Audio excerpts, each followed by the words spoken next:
പാവിത്രത്തിൻ്റെ ഒരു അപ്കമിങ് എപ്പിസോഡിലേക്ക് എല്ലാവർക്കും സ്വാഗതം. കമലാമ്മ നന്ദിനിയെ നോക്കിക്കൊണ്ട് പറയുന്നു, ഇവളുണ്ടല്ലോ ഈ നന്ദിനി, അവളൊരു കുശുംബിയാണെങ്കിലും ഇന്നേ വരെ നമ്മുടെ വീട്ടിലുള്ളവർക്ക് ദോഷം വരുന്ന ഒരു കാര്യവും തന്നെ ചെയ്തിട്ടില്ല. പക്ഷേ ഇവളുണ്ടല്ലോ ഈ വേദ, ഇവൾ അതാണോ ചെയ്യുന്നത്? വിക്രമിനെ സ്നേഹിക്കുന്നു, വിക്രമൻ എൻ്റെ ജീവനാണെന്നൊക്കെ പറഞ്ഞുകൊണ്ട് വന്നിട്ട് അവളിപ്പോൾ എന്താ ചെയ്യുന്നത്? വിക്രമിന് ദോഷം വരുന്ന കാര്യങ്ങളല്ലേ ചെയ്തുകൊണ്ടിരിക്കുന്നത്. അവനെ ജയിലിൽ കയറ്റാനും അവൻ്റെ ജീവനെടുക്കാനുമുള്ള പ്രവൃത്തികൾ അവൾ ചെയ്തുകൊണ്ടിരിക്കുന്നത്.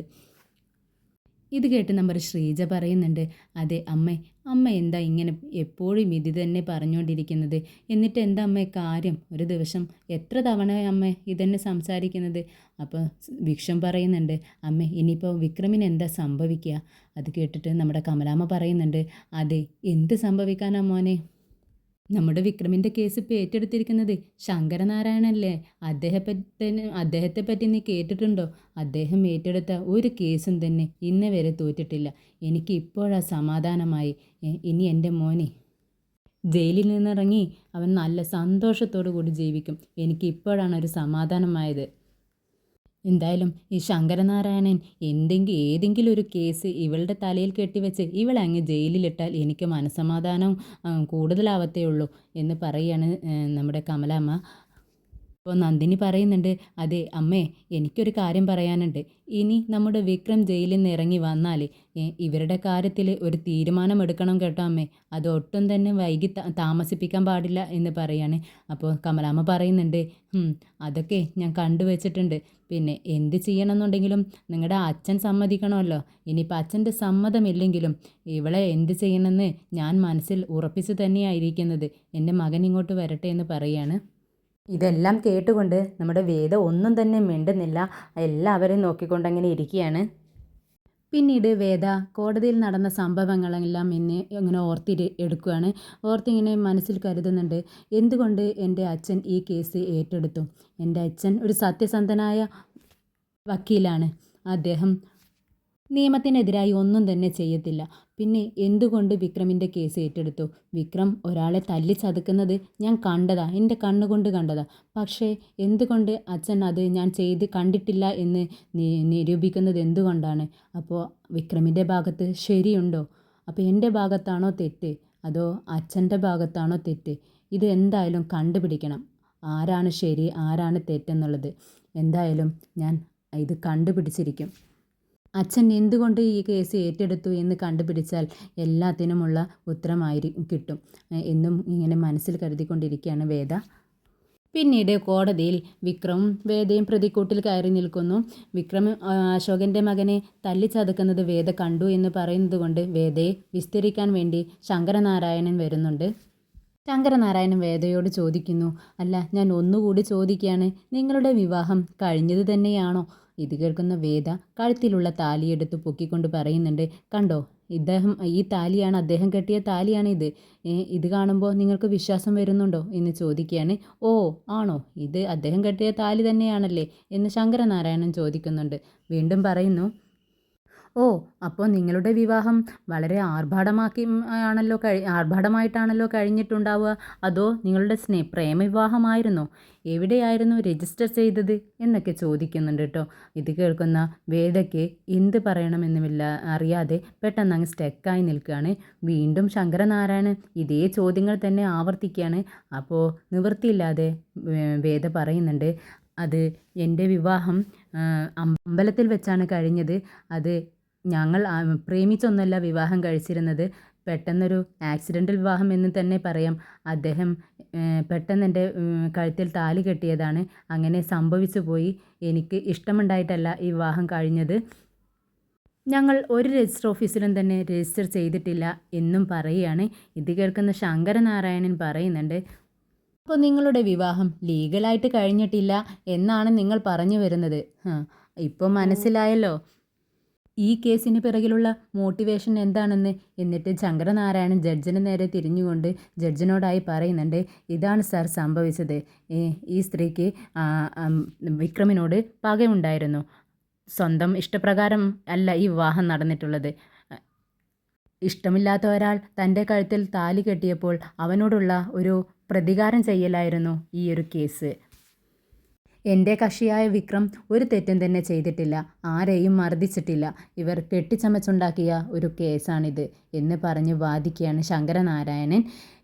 അപ്പോൾ ജഡ്ജും ചോദിക്കുന്നുണ്ട് എതിർ കക്ഷിയുടെ വക്കീലിനോട്, നിങ്ങൾക്ക് കൂടുതൽ സാക്ഷികളെ ഹാജരാക്കാനുണ്ടോ എന്ന് ചോദിക്കുകയാണ്. അപ്പോൾ അവർ പറയുന്നുണ്ട് ഇല്ല എന്ന് പറയുകയാണ് വക്കീൽ. അപ്പോൾ ജഡ്ജ് പിന്നെ ഉത്തരവിടുകയാണ്, കൂടുതൽ സാക്ഷികളും സാക്ഷിമൊഴികളും ഒന്നും തന്നെ ഇല്ലാത്തതുകൊണ്ടും തെളിവുകളില്ലാത്തതുകൊണ്ടും വിക്രമിനെ വെറുതെ വിടാൻ വേണ്ടി ജഡ്ജ് ഓർഡർ ഇടുകയാണ്. അങ്ങനെ വിക്രം എല്ലാവരും തന്നെ പുറത്തേക്ക് ഇറങ്ങി വരുന്നുണ്ട്, കോടതിയുടെ പുറത്തേക്ക് ഇറങ്ങി വരികയാണ്. നമ്മുടെ കമലാമ്മയ്ക്കാണ് വളരെ സന്തോഷമാവുക കേട്ടോ. ജഡ്ജ് അദ്ദേഹത്തിൻ്റെ അടുത്ത്, അതായത് ശങ്കരനാരായണൻ്റെ അടുത്തേക്ക് വേഗം തന്നെ ഓടി ചെല്ലുകയാണ് കമലാമ്മ. സന്തോഷം കൊണ്ട് കരയുന്നുണ്ട്. എന്നിട്ട് കൈ കൂപ്പിക്കൊണ്ട് പറയുകയാണ്, സാർ, ഞങ്ങൾ നിങ്ങളോട് കടപ്പെട്ടിരിക്കുന്നു. എൻ്റെ ജീവിതാവസാനം വരെ നിങ്ങളോട് ഞാൻ നന്ദിയുള്ളവളായിരിക്കും. എൻ്റെ മകനെ നിങ്ങൾ രക്ഷിച്ചല്ലോ, അതായത് നിങ്ങളുടെ മരുമകനെ നിങ്ങൾ രക്ഷിച്ചല്ലോ എന്ന് പറയുകയാണ്. ഇത് കേൾക്കുന്ന ശങ്കരനാരായണന് ദേഷ്യം വരുന്നുണ്ട് കേട്ടോ. എന്നിട്ട് പറയുന്നുണ്ട്, നിങ്ങളുടെ നന്ദിയൊക്കെ ഞാൻ സ്വീകരിച്ചു കൊള്ളാം, പക്ഷേ നന്ദിയെ പറയുന്നതിനോടൊപ്പം എൻ്റെ വായിൽ നിന്ന് ഇരിക്കുന്നത് നിങ്ങൾ കേൾക്കേണ്ടി വരും. എന്താണെന്ന് വെച്ചാൽ, ഞാൻ നിങ്ങളോട് പറഞ്ഞു എനിക്കൊരു മകളില്ല, എനിക്ക് മകളുണ്ടായിരുന്നു, അവൾ മരിച്ചുപോയി, പിന്നെ എങ്ങനെയാണ് എനിക്ക് മരുമകനുണ്ടാവുന്നത് എന്ന് ചോദിക്കുകയാണ്. അപ്പോൾ എല്ലാവരും തന്നെ അന്തം വിട്ട് നിൽക്കുന്നുണ്ട്. പിന്നീട് ശങ്കരനാരായണൻ വിക്രമിനെ അപ്പുറത്തേക്ക് മാറ്റി നിർത്തി സംസാരിക്കുകയാണ്. വിക്രം ശങ്കരനാരായണനോടായി പറയുന്നുണ്ട്, സാർ, എന്നെ രക്ഷിച്ചതിൽ നന്ദിയുണ്ട് എന്ന് പറഞ്ഞ് കൈകൂപ്പുന്നുണ്ട്. അപ്പോൾ ശങ്കരനാരായണൻ പറയുന്നു, അതെ, നീ എന്നോട് നന്ദി പറയേണ്ട ആവശ്യമൊന്നുമില്ല. ഞാൻ ഒരു മനുഷ്യനാണ്, ഒരു മനുഷ്യൻ ചെയ്യാവുന്ന പ്രവൃത്തിയെ ഞാൻ ചെയ്തിട്ടുള്ളൂ. ഞാൻ എൻ്റെ സത്യത്തിൻ്റെയും നീതിയുടെയും ഭാഗത്താണ്. അതുകൊണ്ട് മാത്രമാണ് ഞാൻ ഈ കേസ് ഏറ്റെടുത്ത് വാദിച്ചത്. ഇതിൽ ഞാൻ ജയിക്കണമെന്ന് എനിക്ക് വാശിയുണ്ടായിരുന്നു, അത് നടന്നു. പിന്നെ ഈ കേസ് നിനക്ക് വേണ്ടി ഞാൻ വാദിച്ചത് കൊണ്ട്, നിന്നോടുള്ള സ്നേഹം കൊണ്ടാണ് ഞാൻ ഇത് ചെയ്തത് എന്നൊന്നും നീ വിചാരിക്കേണ്ട. നിന്നെ പഴയതിനേക്കാൾ കൂടുതൽ ഞാൻ വെറുക്കുന്നു. നീ എൻ്റെ മകളോട് ചെയ്തത് ഒരു കാലത്തും ഞാൻ പൊറുക്കില്ല. എൻ്റെ മകളെ ഞാൻ താലോലിച്ച് ഓമനിച്ച് വളർത്തിയതാണ്.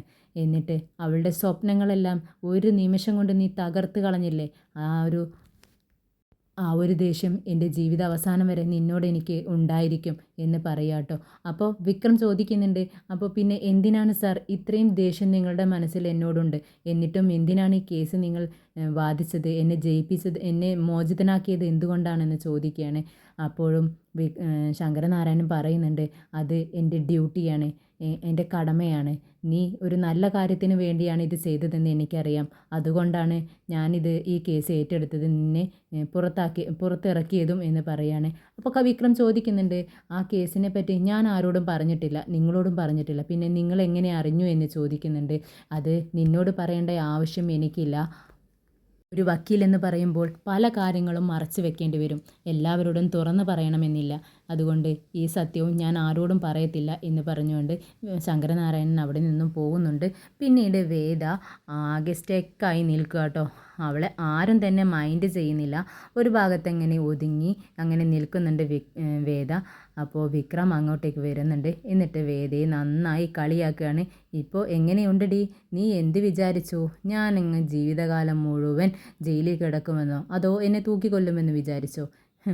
എന്തായാലും നിൻ്റെ മനസ്സിലിരിപ്പ് എന്താണെന്ന് മനസ്സിലാക്കാൻ എനിക്ക് കഴിഞ്ഞല്ലോ എന്ന് പറയാണ്. അപ്പോഴേക്കും രാധ അങ്ങോട്ടേക്ക് സ്വീറ്റ്സുമായി വരിക കേട്ടോ. എന്നിട്ട് ഇടയിൽ കയറി വിക്രമിനൊരു തട്ടും തട്ടി അങ്ങ് നിൽക്കുകയാണ്. അപ്പോൾ വിക്രം പറയുന്നുണ്ട്, നീ എന്താടി അവസരം മുതലാക്കുകയാണോ, അങ്ങോട്ട് മാറി നിൽക്കുക എന്ന് പതുക്കെ രാധ കേൾക്കാൻ വിധത്തിൽ പറയുന്നുണ്ട്. എന്നിട്ട് അങ്ങോട്ട് കൊടുക്ക്, കണ്ടില്ല അവൾ നിൽക്കുന്നത്, അവൾ ആകെ വിഷമിച്ച് നിൽക്കുക, സീറ്റ്സ് കൊടുക്കടി അവൾക്ക് എന്ന് പറഞ്ഞുകൊണ്ട് പറയുകയാണ്.